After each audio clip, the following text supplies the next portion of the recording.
How to use Blender. Select objects by right-clicking on them. I am using right-click as the default select button. At the bottommost corner of the screen, you can see a panel that shows what each button does depending on the current context. Rotate the view by holding middle-click. Move the view by holding Shift and middle-click. Zoom by scrolling with the middle mouse button.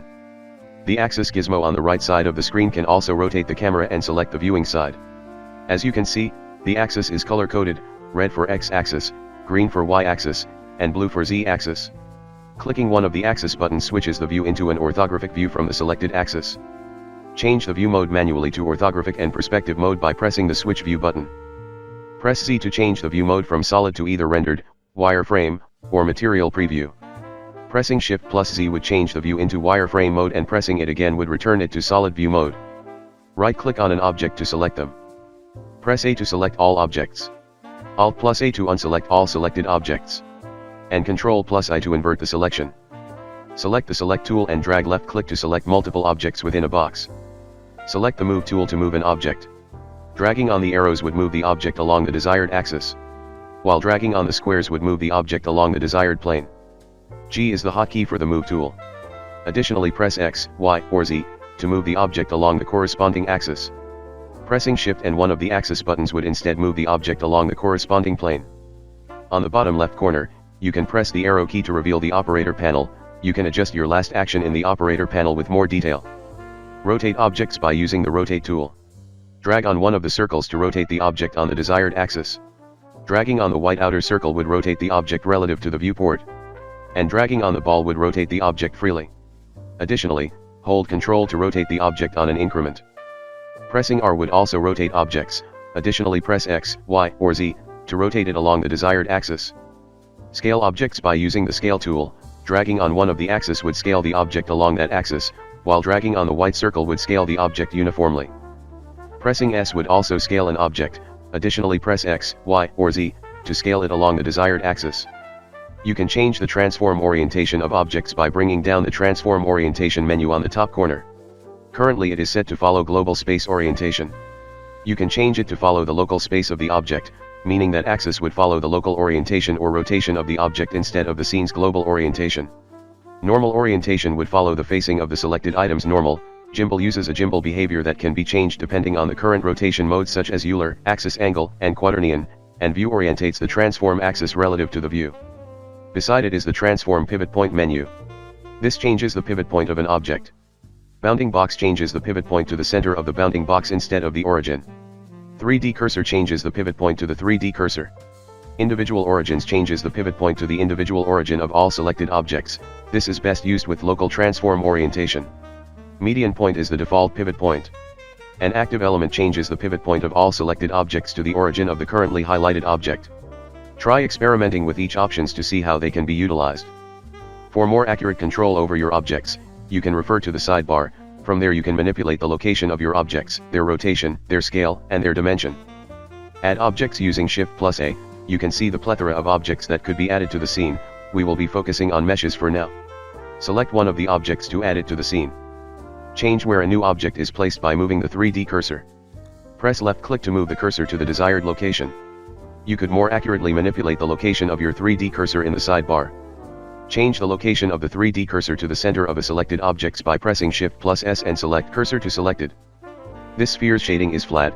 You can change it to smooth by selecting the object, going to Object menu, and select Shade Smooth.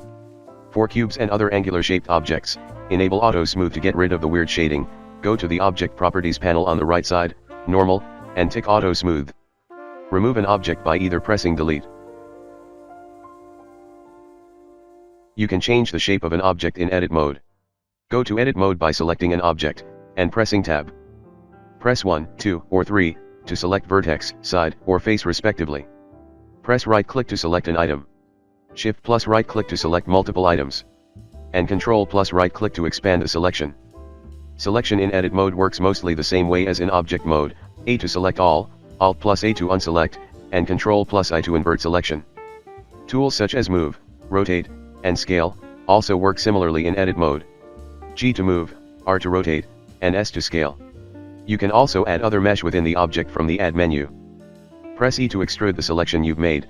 Extrusion is generally used with face, but you could also extrude vertices and sides. When you have two or more faces selected, you can press Alt plus E and select extrude faces along normal to extrude them along the direction of their normal. Normal is the direction perpendicular to the face. Press S to even out the faces. And extrude the faces individually by selecting Extrude Individual Faces. To see the direction of normal, go to Overlay menu, and take Face Orientation. This allows for normal direction to be highlighted. Blue means the normal is facing outwards while red means inwards. Press Shift plus N to recalculate the normals to face outwards. It is important to ensure the normals are always facing the right direction. Fill two or more edges by pressing F. You can also connect two or more vertices by pressing F. Press I to inset faces. You can select multiple faces and inset them together, or press I again to inset them individually. You can bring up the operator panel to fine-tune the inset you've made. Press K to make cuts to a surface using the knife tool. Press left click to begin cutting. Pressing right click would begin a new cut. Pressing left click again would apply the cuts. Press escape during knife mode to cancel the cut. Additionally, press X, Y, or Z to cut along an axis. Press A to cut on an angle relative to the view. Press A again to change the angle to be relative to the highlighted side. Pressing C would make the knife tool cut through to the other side of the object. Holding Ctrl would temporarily disable snap. You can also see measurements in knife mode by pressing S.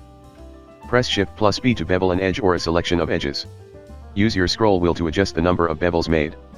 Press Ctrl plus Shift plus B to bevel a vertex or a selection of vertices. You can bring up the operator panel to fine-tune the bevel settings. Press Ctrl plus R to make an edge loop along the desired edge. You could increase the number of cuts using the scroll wheel. Press left click to slide the loop to the desired location. And press left click again to confirm the loop. Pressing right click meanwhile would cancel the slide and confirm the cut.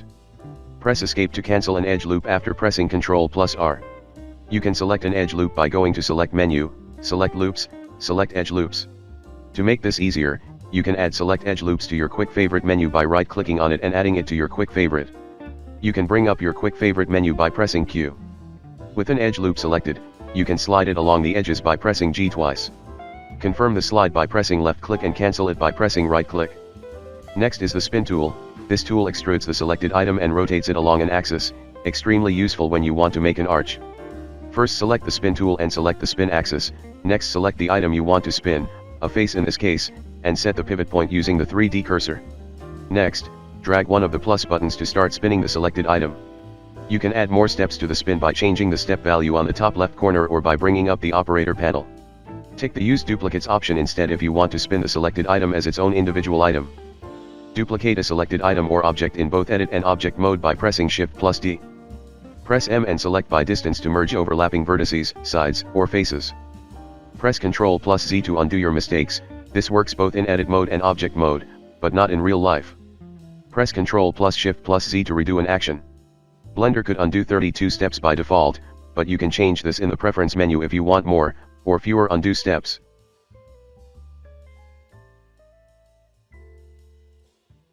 Duplicate objects by pressing Shift plus D. You can do Link Duplicate by pressing Alt plus D. In Link Duplicate, duplicated objects will be linked, meaning that data and modification done to the original object would carry on to the rest of the linked duplicates. You can only perform Link Duplicate in Object mode.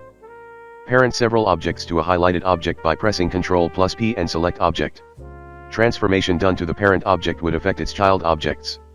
You can unparent a child object by selecting the object you want to unparent, press Alt plus P, and either select Clear Parent or Clear Parent, keep Transform. A dotted line shows the relationship of several objects. Join several objects by selecting the objects and pressing Ctrl plus J, this would join the selected objects to the currently highlighted object. Separate objects by going to Edit mode, select the item you want to separate, press P, and select by selection. Now notice that the origin of the object is located at the center of the previously highlighted object. You can fix this by going to Object menu, Set Origin, and select either Origin to Center of Mass by Surface or Volume. You could also set the 3D cursor as the object's origin by selecting Origin to 3D Cursor. Hide objects by pressing H. Pressing Alt plus H would unhide hidden objects. Pressing Shift plus H meanwhile would hide all objects beside the currently selected object. This works the same way within Edit mode. Press F2 on the selected object to rename them. Press F3 to access the pop-up menu. You can search for functions here. Press M to move an object or a selection of objects into a collection. You can either select New Collection or select an already existing collection.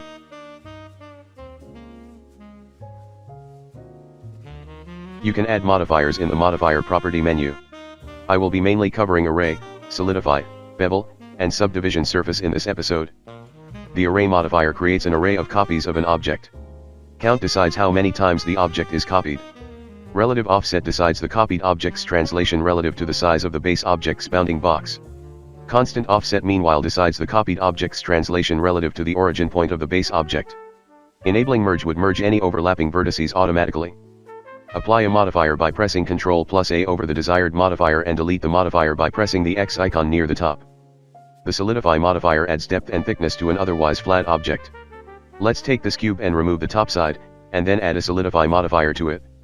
We can adjust the thickness by using the scale and even out the thickness by ticking even thickness. The bevel modifier bevels out the edges of an object.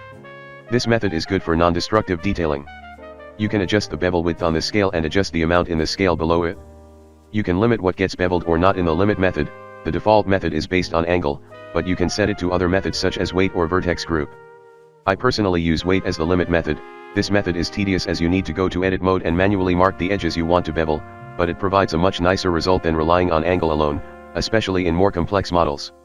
I usually also use harden normal in the shading option to give the bevels a smooth looking shading without having to add more complexity to the object. Lastly, subdivision surface. Subdivision surface adds more resolution to your model and smooths things out, but it is CPU intensive as it adds more and more divisions the higher you crank up the resolution. This modifier allows you to achieve complex high poly and smooth models while retaining the simple low poly base models. This modifier is commonly used to create organic looking objects or objects with smooth surfaces such as cars and airplanes.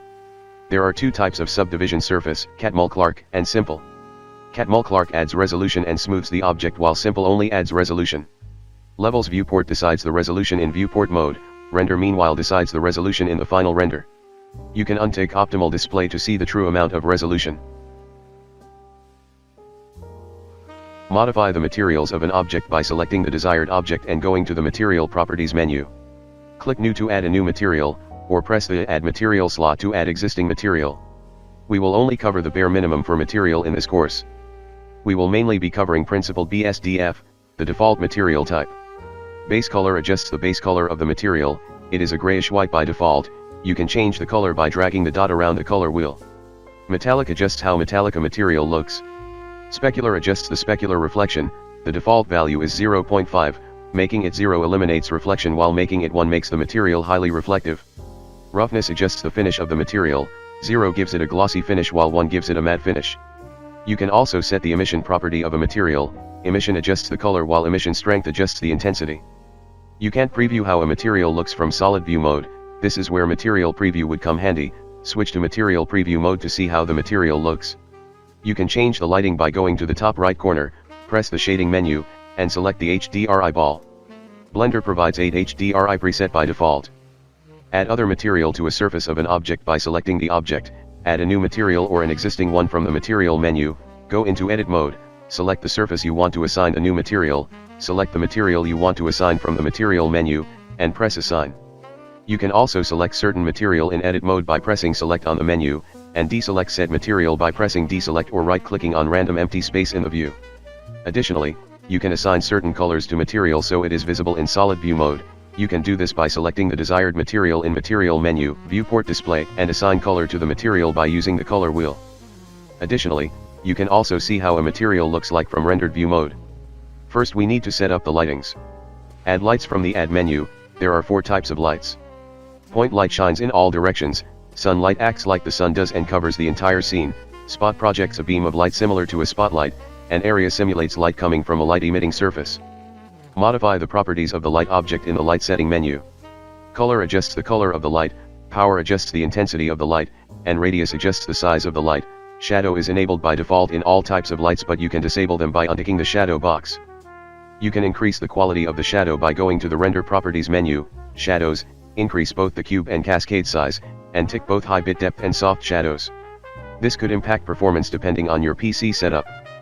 Back to the light setting, you can switch light type in the light setting. Spotlight has an additional setting to change the size of the spotlight cone. With area light, you can change the shape of the light. There are 4 shape settings including square, rectangular, disc, and ellipse. To render your scene, first go into camera mode. Press numpad 0 or click the camera button on the top right side corner to go into camera mode. You can exit camera mode by pressing numpad 0 again or rotating the view slightly. You can either press Shift plus tilde to enter fly mode, and move the camera using WASD to move around and Q and E to control the altitude of the camera. Or move and rotate the camera around manually using the Move and Rotate tool. If you want more viewing angles, you can add camera from the Add menu, and make that camera the current active camera by selecting it in object mode and pressing Shift plus numpad 0. After setting up your camera, you can go to the Output Properties menu to set the render resolution, and lastly go to the Render Properties menu to set other render settings such as sampling rate, ambient occlusion, bloom, etc. I will be using the default 64 times sampling, 1 meter ambient occlusion, and the default bloom setting.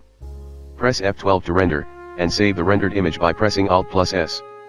Finally, save your Blender scene by pressing Ctrl plus S and name your Blender file appropriately. This concludes our episode for the day. Blender is a great tool for beginners as it is relatively easy to learn, but mastering Blender takes time and patience. Blender offers a vast array of tools and features that can be combined in countless ways, allowing you to bring your imagination to life. Keep learning and keep refining your skills. Don't be afraid to experiment with new things. There are plethoras of other tutorials out there to help you learn more things about Blender. Have a nice day, and happy blending.